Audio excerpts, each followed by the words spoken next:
श्रीधराय नमः। ॐ विष्णवे नमः। ॐ लक्ष्मीपतये नमः। ॐ कृष्णाय नमः। ॐ वैकुण्ठाय नमः। ॐ गरुडध्वजाय नमः। ॐ परब्रह्मणे नमः। ॐ जगन्नाथाय नमः। ॐ वासुदेवाय नमः। ॐ त्रिविक्रमाय नमः। ॐ दामोदराय नमः। ॐ मधुसूदनाय नमः।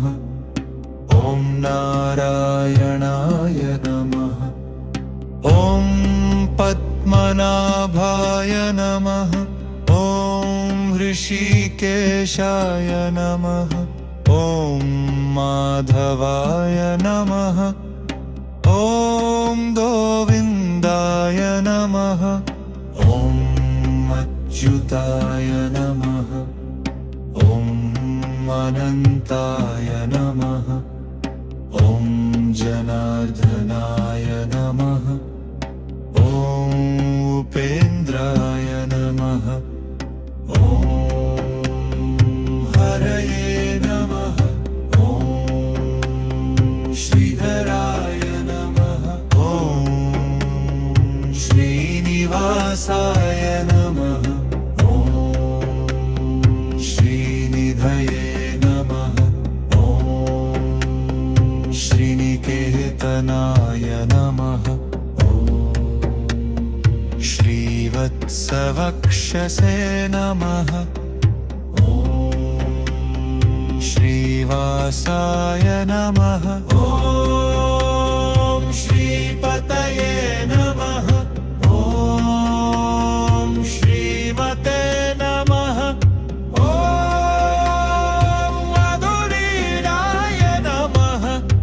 ॐ अधिदेवाय नमः। ॐ देवदेवाय नमः। ॐ प्रद्युम्नाय नमः। ॐ पुरुषोत्तमाय नमः। ॐ मधोक्षजाय नमः। ॐ नारसिंहाय नमः। ॐ वामनाय नमः। ॐ श्रीधराय नमः। ॐ हयग्रीवाय नमः। ॐ वराहाय नमः। ॐ रघुवीराय नमः। ॐ रामचन्द्राय नमः। ॐ बालभद्राय नमः। ॐ वसुदेवाय नमः। ॐ शङ्कर्षणाय नमः। ॐ प्रद्युम्नाय नमः। ॐ अनिरुद्धाय नमः। ॐ पुराणपुरुषाय नमः। ॐ मधोक्षजाय नमः। ॐ गजेन्द्रवरदाय नमः। ॐ नारायणाय नमः। ॐ विश्वक्सेनाय नमः। ॐ सर्वलोकेशाय नमः। ॐ सत्यनारायणाय नमः। ॐ त्रिलोकेशाय नमः। ॐ पद्मगर्भाय नमः। ॐ शेषशायिने नमः। ॐ जलशायिने नमः।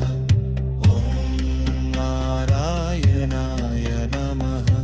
ॐ केशवाय नमः।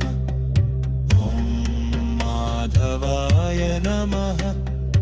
ॐ गोविन्दाय नमः। ॐ विष्णवे नमः। ॐ मधुसूदनाय नमः। ॐ त्रिविक्रमाय नमः। ॐ वामनाय नमः। ॐ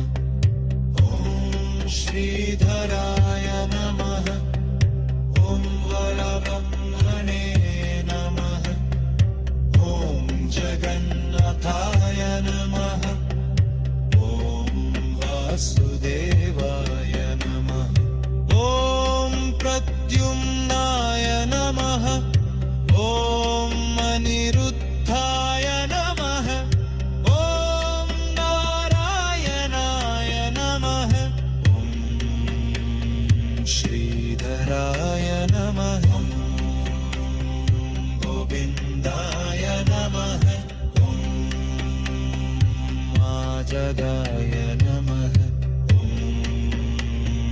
केशवाय नमः ॐ हरये नमः ॐ दामोदराय नमः ॐ वासुदेवाय नमः ॐ श्रीकृष्णाय नमः ॐ परमात्मने नमः।